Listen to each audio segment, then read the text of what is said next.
Greetings everyone, this is episode 2. So this is a commercially made burner, and well, it's one piece cast construction and not cheap. So we're going to make this is what we're going to make with easily obtainable components from any plumbing store or hardware supply store. So the key components of this thing this is where the gas goes in this case propane. There is a variable valve here which controls how much air goes into the burner, because with gas, of course, your fuel, you need air. So without air you don't get any flame. So this supplies the air mixture, which you have to tune to the right mixture. We'll get more into that later. So it comes in here, air is drawn in, there's a narrow part here, and then it goes out again. Now this dumbbell shape is very, very, very important, okay?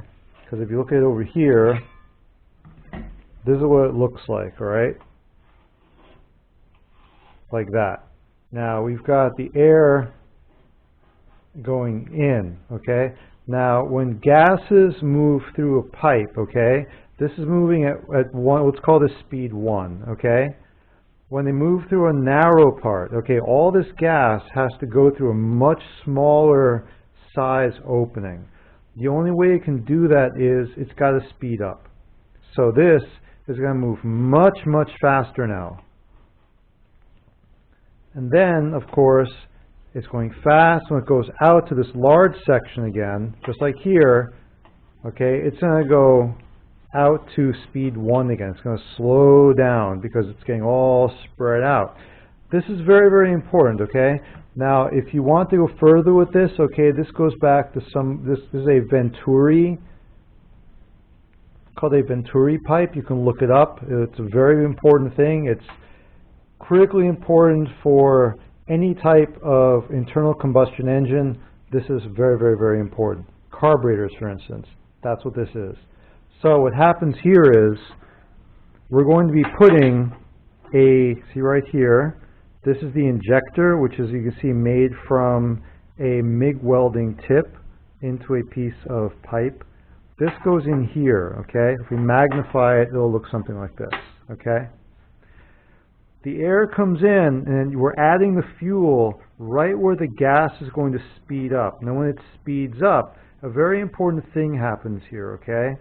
It's going to form a vacuum, and it's going to suck the gas in with a lot of force, okay? Like it's just like a vacuum cleaner. It's going to suck in the gas and the air at the same time right here and mix it all up, then fire it out the end. Now when it comes firing out the end over here, okay, it's going to slow down, creating something called the flame front. This is very, very important, okay, for successful burner design. With the flame front, you're going to actually keep the flame here at the end where you want it. Without a flame front, your flame is going to be very irregular, and it's not going to want to stay there, and it's going to be very hard to keep lit. So in order to build this is what our homemade parts are going to look like, okay? This is a reducer coupling, okay? There's a 2 to 1.5 coupling right here.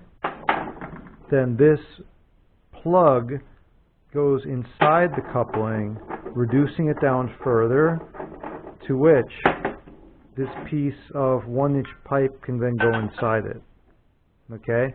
And then on the end, over here, we're putting a flared pipe, okay? As you can see, this one has been cut, so I can flare it out. You may have seen this in one of the videos I posted, okay? Very easy method. You cut it, hammer it open, and then I'm going to re-weld these to basically make a taper. If you don't have this, don't stress out. You could simply get another coupling and put it on the other side, okay, to get that dumbbell shape. And here we have created a Venturi pipe just like this one, except made from easily obtainable plumbing parts. This is the reducer, reducing nut, black pipe, and if you have another one, in total under 20 bucks.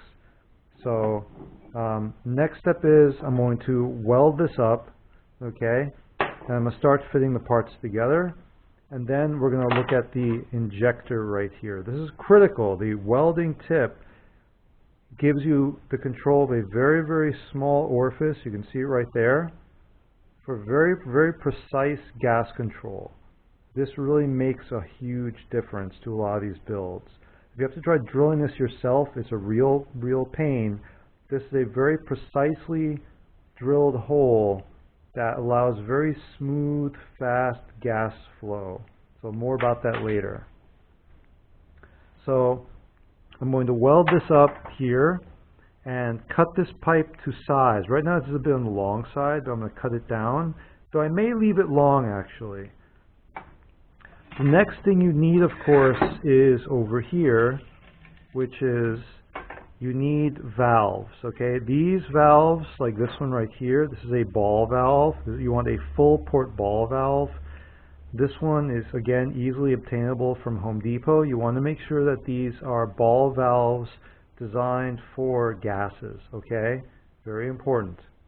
So ball valve here. And you need a regulator for your gas, which is right here. This is just the same regulator used for a barbecue. So again, this is easily obtainable from the spares department at any hardware store. So it's just a gas regulator for a propane cylinder, same used for a gas barbecue. And I do have another valve inserted here just as a safety. I like having two valves on the setup, one at the regulator and another one further downstream at the torch itself, just for redundancy.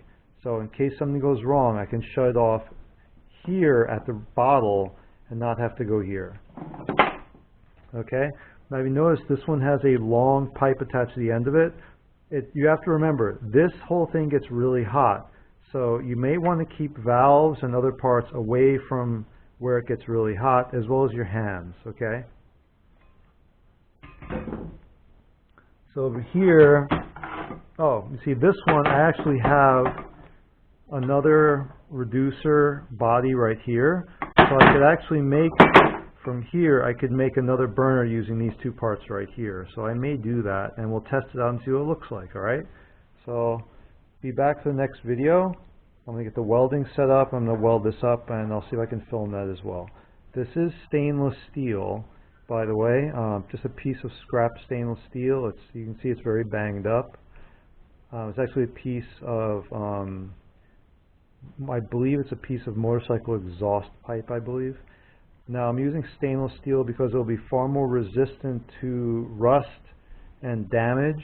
That you can see with this old one here, the repeated exposure to high temperatures has completely eaten up the pipe. So it is worth bearing in mind. The heat is going to wear it out, and this will have to be replaceable after a lot of uses. If you don't want to do that, go stainless, just like that, okay?